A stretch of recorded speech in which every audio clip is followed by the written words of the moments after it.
Hey peeps, welcome back.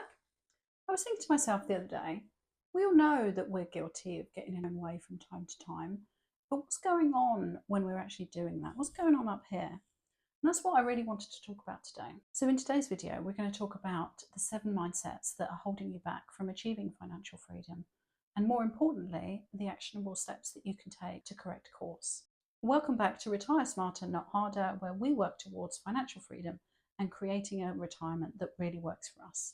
Okay, let's get on with it. So for each of these mindsets, I'm going to run through how it shows up, why it's a problem, and most importantly, what we can do to fix it. So being fixed in our thinking is basically about not having fluidity in our thinking. So we are sticking to what we know and what we've seen before and the ideas that we've had. So what does that look like? How does it show up? So it shows up in things like the things that you do. You do the same things all the time. You visit the same places. You eat the same foods. You go to the same holidays every year. You've probably also had broadly the same thoughts for many years.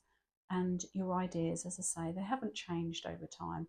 You haven't explored different ways of thinking. You haven't had conversations with people about their thoughts on that specific topic. You also probably think that things are what they are and there's very little that you can do about it. You're not going to be able to, from your point of view, exert any sort of effect on the outside world. Things are what they are. They have been for a long time and they're going to be that way for a long time to come. So why is that a problem? Well, it's a problem because you're not broadening your horizons. You're not exploring new ways of doing things.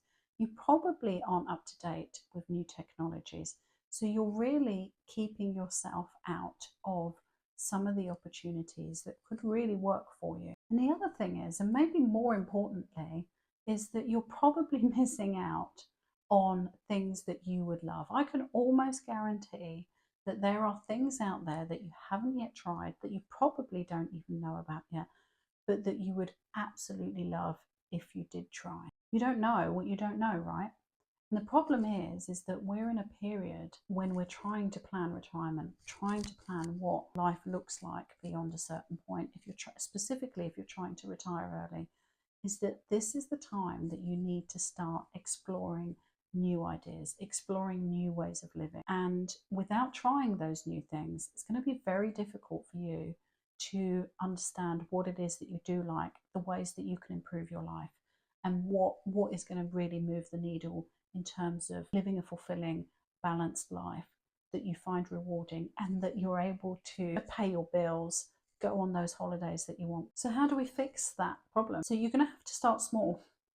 You've been stuck in this way of thinking, this way of life for a long, long time. You're not going to be able to turn things around just overnight. So start small. Next time you go out for something to eat, grab a different dessert. You know, if you normally go for chocolate, go for something fruity. Take a different route on the way home from the school run, on the way home from work. Read the next book that someone recommends for you. Just try new things. And the more things you try, the less daunting it's going to feel to try new things, if that makes sense. The other thing is make new friends. Start random conversations with people. You'd be amazed at what people have to say, the experiences that they have, the stories that they're able to tell you, just randomly, that you would never expect from that person. And you're really going to get different perspectives on things, because the likelihood is you've probably been in the same friend group. You know, you visit your family very frequently, or, you know, whoever it is that you're in contact with, you're in contact with the same people. And if we have the same people, particularly when we have people around us that think the same way as we do, we have a bias into thinking that that's the right way to live, that that's the answer to it. And we're very reluctant, or we don't even know that actually there's a different way to live. There's different opportunities to explore. There's new ways to make money. The second mindset is that you seek instant gratification. You probably have the latest tech as soon as it comes out. You probably drive a car that you can't afford. You struggle to stick to goals, especially when it's things that you can't get an instant result from. Now, don't get me wrong, we can all be guilty of that. But in this situation, when it's something that happens consistently over time, it's likely that you've made very little progress over the last few years. You haven't progressed in your career.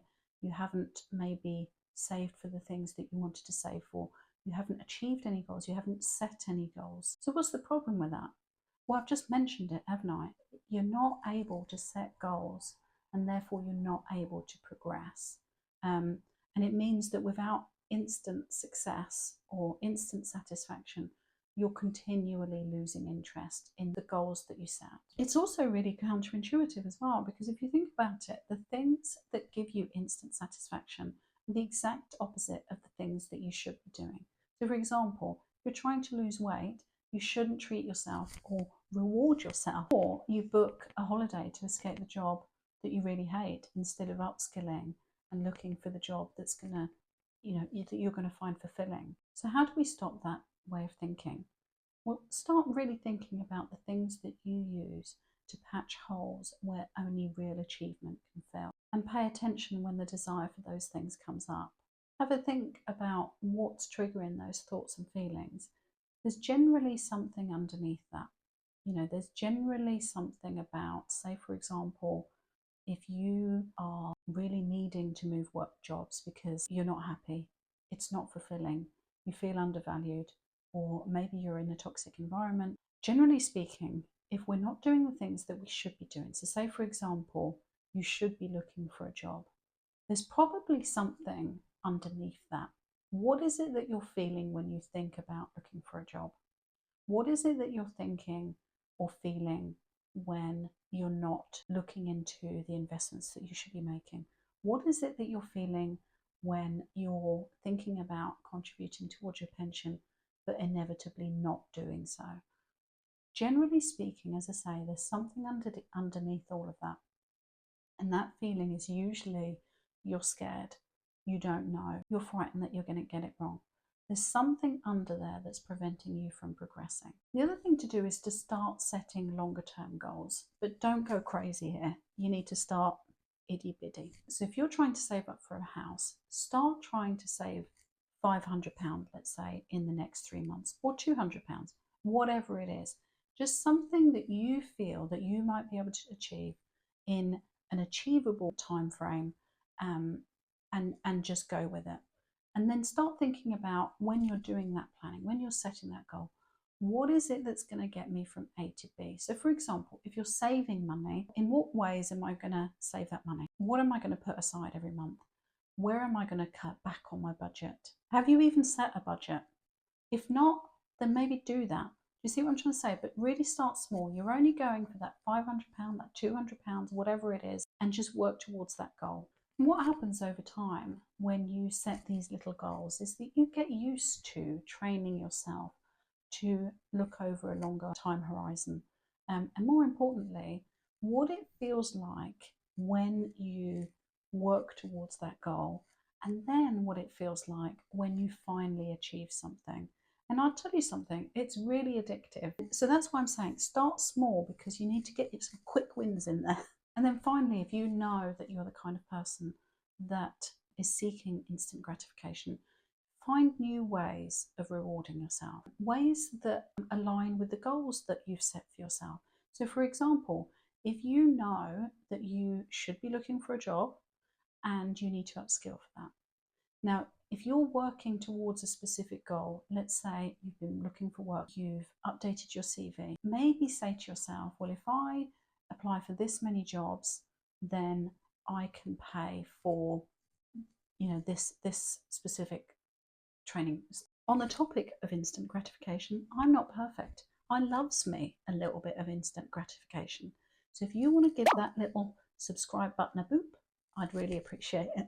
So the next mindset that we're all guilty of sometimes is that we put all our eggs in one basket. So what do I mean by that?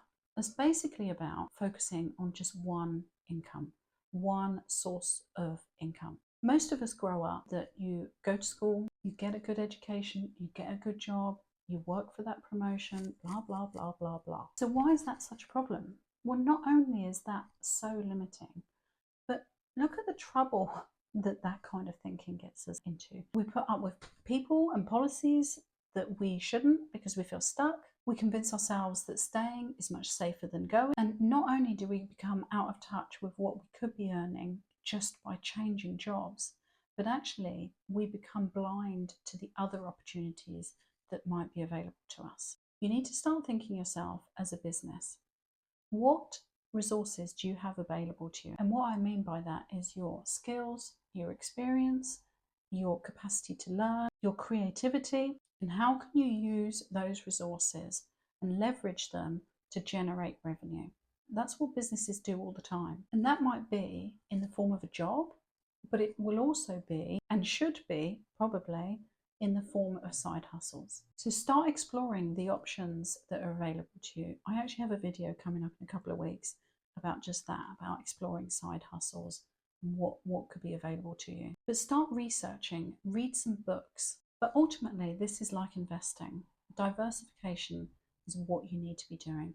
You don't want to be putting all your eggs in one basket or focusing on one source of income, because what that does is exposes you to unnecessary risk. So say for redundancies, or in the examples that I gave before, where you have employers that aren't necessarily who you want to work for, or doing the work that you want to do, or being underpaid or undervalued. If you have different sources of income, you're not so exposed to those kinds of risks. The next one is that you have a scarcity mindset.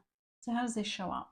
So it could be that you think you'll never make enough money, you think there's not enough opportunities, there's no opportunities out there, or that there's not enough time for you to do the things that you want to do. So say, for example, you think there's never going to be enough time now that you're 53 to build up a pension pot that's going to sustain you for the rest of your retirement. And maybe some of that is true, but the problem is that kind of thinking is not going to move the needle. And the problem with that kind of thinking is that it's going to lead you to start making choices you wouldn't otherwise make. So for example, you might stay in a job that you should leave because you believe that there are limited choices out there, or you don't ask for that pay rise because you believe that you should be grateful and you don't really want to rock the boat. Or like with the example before, where you're worried about your pension pot, actually you can get to the point where you stop saving entirely because you think to yourself, well, actually I'm never going to be able to save enough money, so there's really no point, I might as well enjoy myself. So how do we fix that kind of thinking? There's no magic bullet, unfortunately. You just need to start believing in your abilities and maybe understanding that actually the possibilities, the solutions are endless. They're only limited by your own creativity, really. And the only way to do that is by educating yourself. So start having a look at what other people have done. You know, start seeing what steps they've taken. And I don't mean your friends and family. I mean, you know, people who have started businesses, who have started a YouTube channel, who have set up side hustles.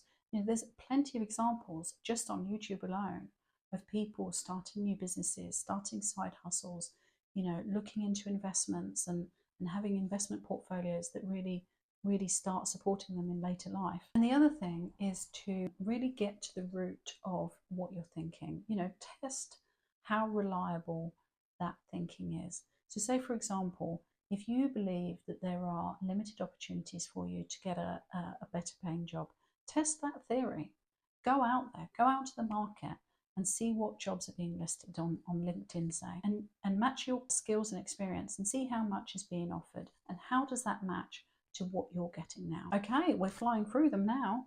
So number 5, being fearful of failure. So how does that show up? So in this instance, it usually shows up as you poo-pooing ideas before you fully explored them. You have a critical voice inside your head that keeps reminding you how silly you'd look if A, B, or C happened, or you fell on your face, or people found out that you were trying to do A, B, or C. So say, for example, it has crossed my mind a couple of times, you know, how would I feel if people came across my channel? Now, thankfully, I've got to the point now where I can get to the root of that and think to myself, well, actually, does it really matter? And interestingly enough, it can also show up as perfectionism or being overly critical of the things that you do. So what's the problem with that kind of thinking? Well, actually what happens over time is that we stop trying and ultimately we reduce our world to just the everyday and what's come before. And that's all well and good if you're trying to just maintain the status quo. If you're trying to make fundamental changes to your life it's just not going to work. You're never going to get the data points to understand either what's possible or what you want from that retirement. So how do we fix it? Well, basically, softly, softly is the name of the game here. Don't think for 1 second you're going to be able to change this kind of thinking overnight. This has been you potentially for decades, and that's not something that you can just change like that. So start small, but start taking action. Start setting small goals. So say, for example, if you're wanting to start saving money or gain more control over your finances, start with something as small as how much money you spend on your shopping each month. So go through the process, set a budget, make a list, and don't overspend. The key here is to set goals that are entirely within your control and just to get a few notches on your belt so you can remind yourself what it feels like to work towards something and at the end of that to achieve that. Or the other way it can show up, and this has happened to me actually in the last week, is you find an amazing opportunity, like a job say, and you apply for that job and you're selected for interview and you attend that interview and it goes well, and then all of a sudden the dread sets in and you start to think to yourself, well, actually, what am I going to do? This is not for me. This, I'm going to fail at this. I'm not going to be able to give them what they want. I'm going to embarrass myself. So in the case of the job scenario, start asking yourself rational questions. Is it likely that you're not going to be the conscientious person that you've always been?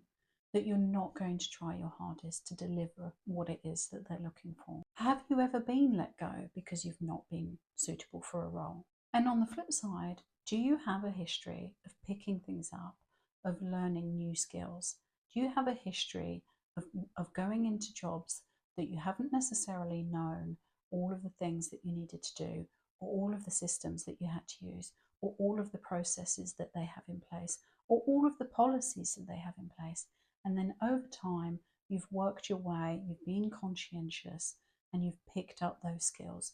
You've picked up that knowledge. The thing is, by asking yourself these questions, you'll start to realize that actually what your mind is telling you is not real. It's those pesky little brain gremlins, and they're just trying to steal your joy. So don't let them. Okay, number 6, feeling powerless. So how does this show up? So it shows up in feelings of futility, that you're never going to get past what it is that you're trying to overcome. Or maybe you think that the system is rigged against you, or that things never go your way, or that people are against you. So how do we fix it? So the problem with this is, again, it's like all the others, isn't it? It's very limiting. You're going to start thinking, what's the point in taking action when you know you're not going to achieve what you set out to do? So how do we fix that kind of thinking? Well, basically, we just need to start thinking about the things that we can control and really stop concerning ourselves with either what other people are thinking, and sometimes actually what we think about a certain situation. Sometimes it's just important that we stop thinking about the situation and that we focus on taking the next course of action. And the thing about taking the next action is that once you start seeing that needle move, that there is change that results from your actions, you'll start getting addicted. The other thing I would say about this kind of thinking is that there's really some stuff there sometimes that needs to be unpacked. Try and speak to friends or family, or even if that's not possible, speak to a professional. Really start getting to the root of why you feel so powerless, why you feel like you are not the architect of your own life. The final mindset is lacking money knowledge. So this shows up as feeling really uncomfortable with certain topics or terminology, like ETFs, or the difference between defined benefit or defined contributions pension, or whether it's better to contribute towards an ISA or a pension, or any number of 100 things. So why is that a problem? Well, the thing is with lack of knowledge is that whatever the subject matter is what we end up doing is just sticking our heads in the sand and putting off having to deal with that. The problem with that is that not making a decision is actually a decision in and of itself. And by not making that decision, all you're doing actually is just delaying action. And sometimes that doesn't matter, but sometimes it really does. So in the example of a pension, if you think to yourself that you don't know what it is that you need to contribute towards, you don't know all the different setups and that kind of thing, and you delay action because of that lack of knowledge, what you end up doing is eroding away the time and eroding the possibility of benefiting from the compound effect of time, so that your investments have time to mature over the years. And by not making that decision, you're eroding that benefit. So, how do we fix this? Well, unfortunately, you and you alone are responsible for bridging that knowledge gap. No one else can do that for you. That's not to say that you're on your own. By all means, you are able to harness resources from all different places. You could speak to people, you could go and seek professional advice, you could start reading books, you could start watching YouTube videos. But like I say, ultimately it's up to you to secure those resources. And as daunting as it may be, the thing to do is to just start. Start with the basics and work your way through that topic. You know, if it comes to pensions, start with the very, very basics. Every time you come across terminology that you don't understand, that's telling you that that's another rabbit hole that you need to disappear down. And I guarantee you that over time, you will get to know, at the very least, enough so that you can be secure in knowing that you're making the right decisions for you. And if you can't, ultimately, just go and see a financial advisor. But at the end of the day, you cannot ignore the problem. It's not going away, and you're just making the situation worse. I hope you've enjoyed this video, and if you have, please remember to like and subscribe for more of the same. And until next time, please take care of yourselves.